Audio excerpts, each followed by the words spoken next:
Alright, so we're against Deep here. Against Deep, you can kind of be slower and have your slower combos. Vengeance is really needed. Catalyst is really good because it helps you ramp. You're both ramped decks. And what that means is they're ramping by ramping like cards out of their deck. Because all of their units are already decently cost. It's just that they're super understated until they're deep. So they're just ramping themselves by making all of their cards go away with things like Dreg Dredgers and stuff like that. And then once they hit that turn 7 on Nautilus, their turn 8, they're like winning the game. So that's kind of what we're looking for too, is on our turn 8, we're kind of, winning the game. But instead of ramping with cards like this and tossing, we're ramping with actual, Ana Gym ramp cards. So we're just going to do this. And so we already have a good portion of the combo here. All we're missing now is like 1 Fading Memories and a Matron. And we're looking pretty good. So if we can draw either a Matron or draw the Babbling Bjerg, we're pretty chilling. There's the Babbling Bjerg, so we're just going to go ahead and Catalyst again. We're just going to keep ramping here. No reason to not to. No reason to not to. We'll go and slam the Trundle, and then we'll play Babbling Bjerg if we need it. He doesn't even get him for the 1 damage. I think he knows it's over. So we got a pretty good hand here with double Catalyst. And this is a slower matchup, so we didn't have to worry about anything. And that's where this deck really excels, or in these slower matchups where people are like, man, they do nothing for a bunch of turns, and we do nothing for a bunch of turns. We win because we can ramp, we can keep these super greedy hands of, like, the Lissandra and the Trundle, right? And then the Vengeance for, like, the 1 card that we're gonna need. So here we just swing, just apply some pressure here.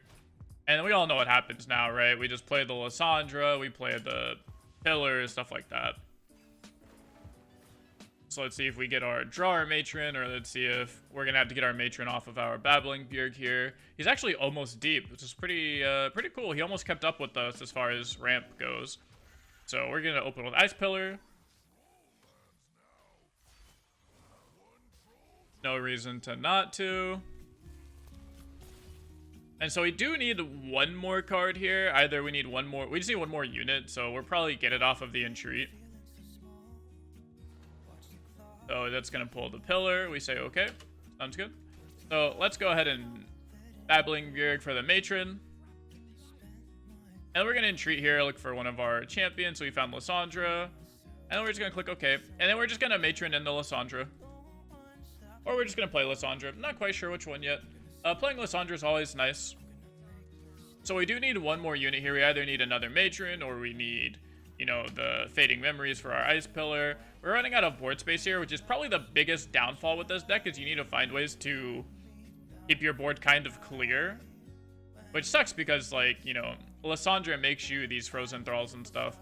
So we're just gonna not swing yet. I think because we have this in Tomb, we can play a little bit more greedy.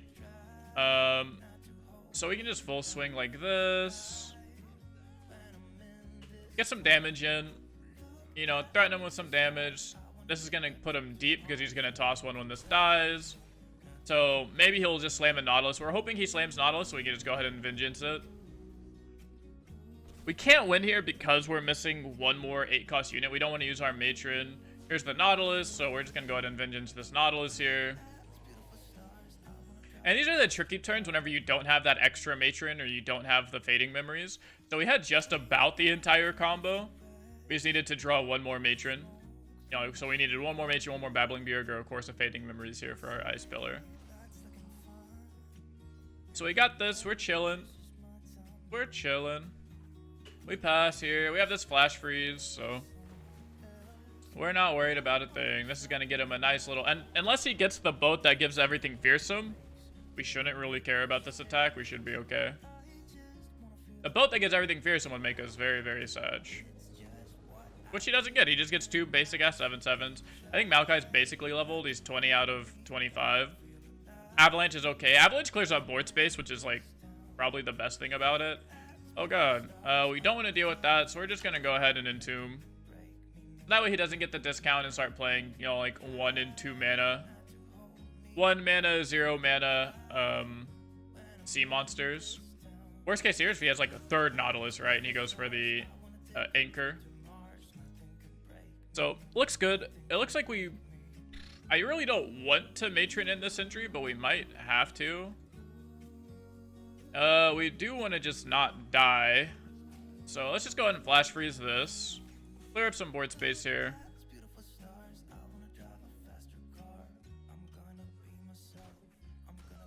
Clear up some board space. We'll play this Sentry.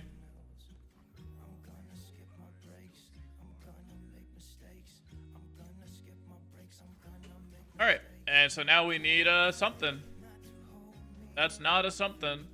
So, what we can do is we can just kind of...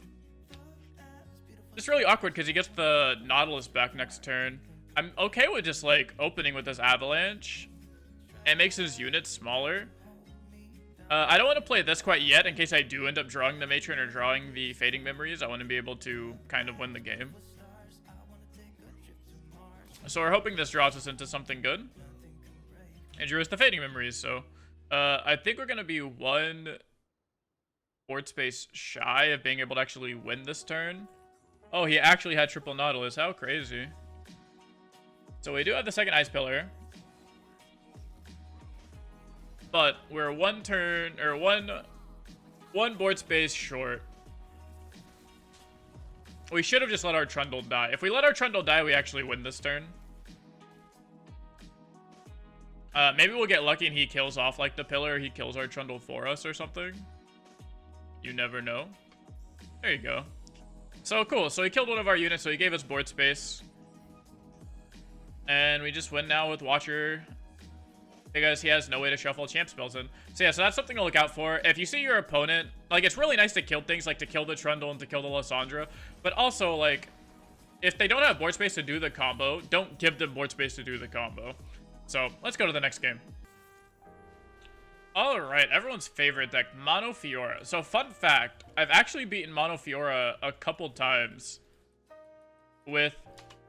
I've beaten Mono Fiora twice where they had two Fioras in play and they both had Unyielding Spirit. And then I beat it once where they just had one Fiora in play and an Unyielding Spirit. Because fun fact, they can't actually deal with 11 power units swinging at your face. If you put 3 11-17s in play, they don't have too much counterplay. We're going to play Box here. Unfortunately, we didn't draw any other removal spells. I think I mulliganed away a Ravine, which was a big mistake. I don't think I should have done that. But yeah, usually Shadow Isle is really good into Fiora because you play Vengeance, and their only answer to Vengeance is, what is it called? Unyielding Spirit. So here, like this literally does nothing. We just catalyst to ramp, I guess. And then we just, like, all you need in this matchup is ways to deal damage, and instead we drew Lissandra's.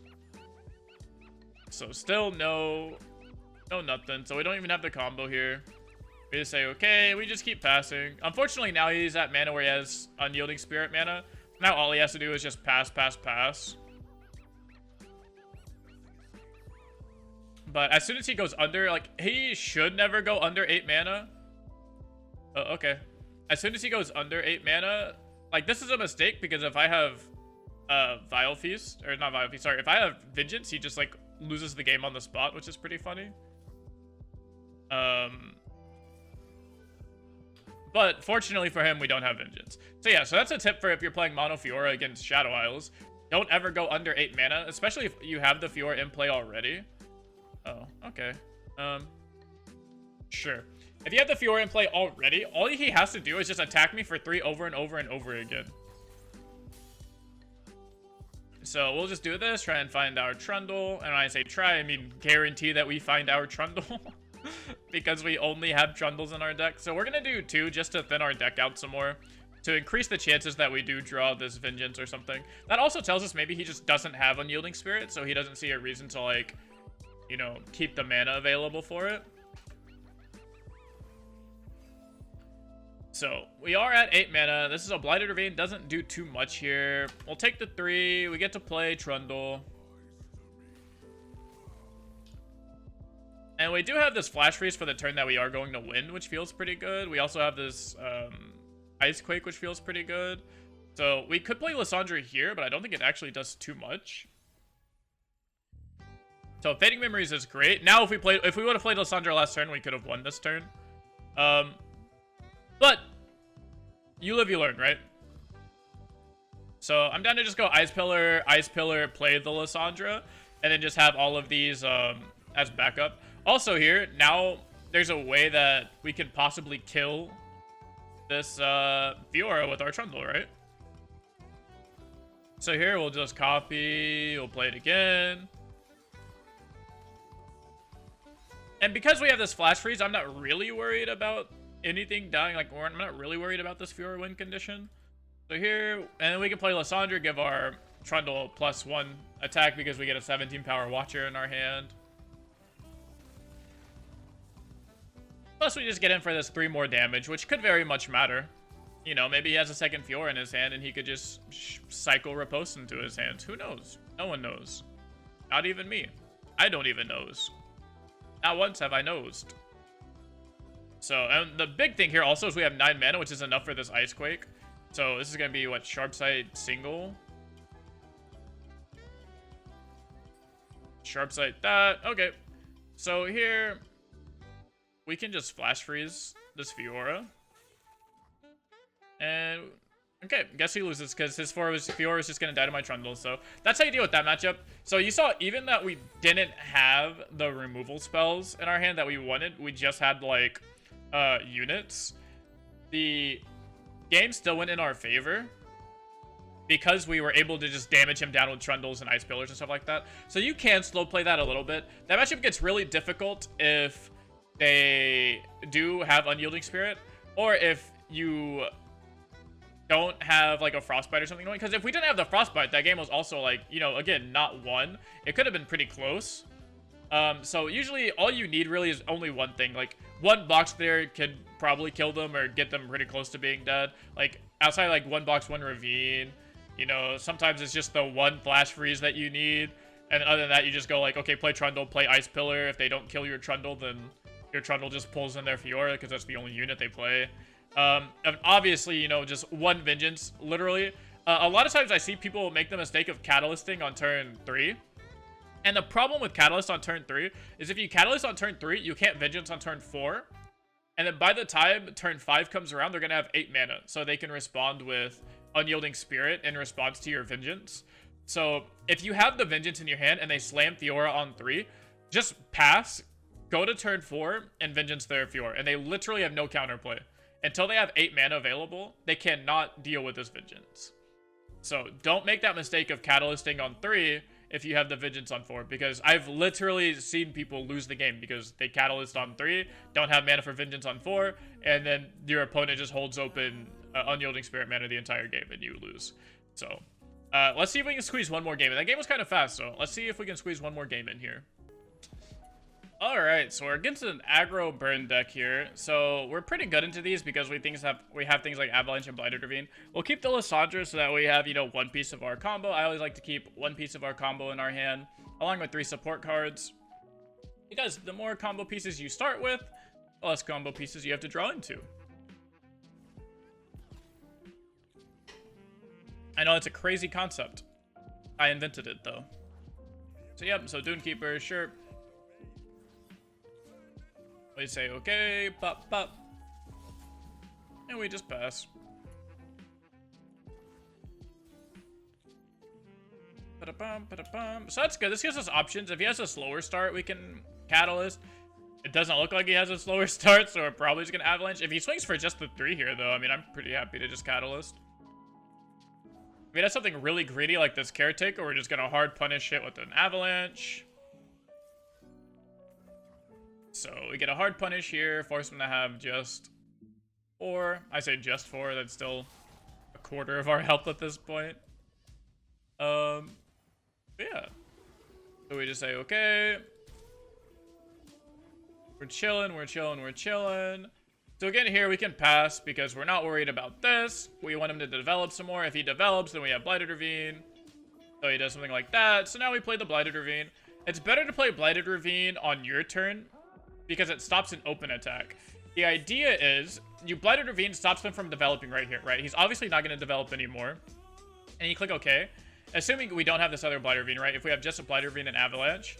This way, next turn, let's say he throws up his whole hand and he fills his board with 6 drops. You can Avalanche and immediately relieve the pressure instead of having to go, okay, well, all I have left is my Blighted Ravine. Use Blighted Ravine, then you take that big attack, and then board wipe them. So here, I think he might play another unit. This is probably really greedy. That's okay. We can take some 4 damage here. Because we're not too worried. We have this Catalyst, so we can just Catalyst that damage back up. What do you say? Okay, so that's the idea behind you Blighted Ravine on your turn to stop an open attack, so you can Avalanche in response to go ahead and stop them from doing anything. So here, again, we don't want to Blighted Ravine this because we don't want this to get bigger. But I think you still Blighted Ravine. Like, taking this 3 damage doesn't matter. So, same concept here, right? We want to Blighted Ravine. Sure, you spend all your mana here. You do a bunch of shit. But then, like, he's either open attacking us for just 3 damage that we don't care about. Or we, you know, he has to develop, which case we get to punish it with an Avalanche. So, the goal against aggro decks, for those of you that don't know. Okay, so here we can actually just do an Avalanche on top of everything if we wanted to kill just about everything. We don't need to. We're not worried about this open attack. We have Flash Freeze. We also could have, like, Fading Memories this Caretaker to get our own Caretaker and get our own, like, Abomination. But not really needed. He should just open me for 7 here. We just Frostbite down this. Stay healthy at 10. This is all good. We just get to play Trundle here. And all we're missing now is the Matron. But once you play Lissandra and get a tough Nexus, it's really hard for your opponent, like your aggro opponent, to ever win. Because next time we're just going to go Ice Pillar, copy, play Ice Pillar. Our Lissandra levels, we have a tough Nexus, and game's basically over. On top of that, we now have an Ice Quake, which is more removal. So against these swarmy aggro style decks, you're extremely favored. Because you do play all of the Avalanches, you do play all of the Withering Whales, you do play, you know, Boxes, Vile Feast, Blighted Ravine, stuff like that. That's just too good. It's too much for your opponent to ever play around. And unlike TFs, this deck doesn't have a way to just give their elusive unit, you know, make it turn into a 4-4, or like burn you out with triple Get Excited, triple Mystic shots, and stuff like that. So on top of you being able to block all of their stuff, you can also just remove everything with like Avalanche and Ice Quakes and stuff like that. So he's onlookering, so we can just go ahead and Avalanche here, set up for a board wipe. He goes down to literally 1 card in hand. And then we just get to Trundle pull this in. I mean, this game's basically over at this point. Yeah. So this is what this deck is really good at, is killing all these small unit decks. The deck struggles more with like the big mid-range unit decks, like your Overwhelmed decks. Sometimes your like Demacia Shurima mid-range style decks, like maybe a Sivir Garen or Sivir Jarvan or something like that. But for the most part, you're really, really good into the aggro swarm decks like that because of your, you know, Avalanche, Ravine, Box, Catalyst, Whale, Vile Feast. Like, you play early game blockers. You can Fading Memories there. Like, sometimes they play a House Spider. It's really good. Sometimes I'll Fading Memories their House Spider, so that way I get 2 blockers. So it stops their attack. And then the 2/2 House Spider that you copied will have Ephemeral. But the 1/1 Spider that it summons doesn't have Ephemeral, so you get to keep a blocker there. So that's something to look out for too against the aggro decks. So if you're playing against a lot of aggro decks, if you're playing against a lot of like TF Fizz, then this deck will do wonders. Also, if you're just a very boring person in general and don't enjoy fun and like 40-minute games, this deck is perfect for you. So that's gonna be it for this video. I hope you guys enjoyed it. Let me know what deck guide or what gameplay video you guys want to see next on this channel. Go ahead and follow me on Twitch because I stream on there Saturday through Tuesday. I'm gonna try and be more consistent with my uploads here on YouTube. It's just been really busy lately, but I'm gonna stop slacking and start getting back on that hopefully. So subscribe here on YouTube, and I'll see you guys in the next video.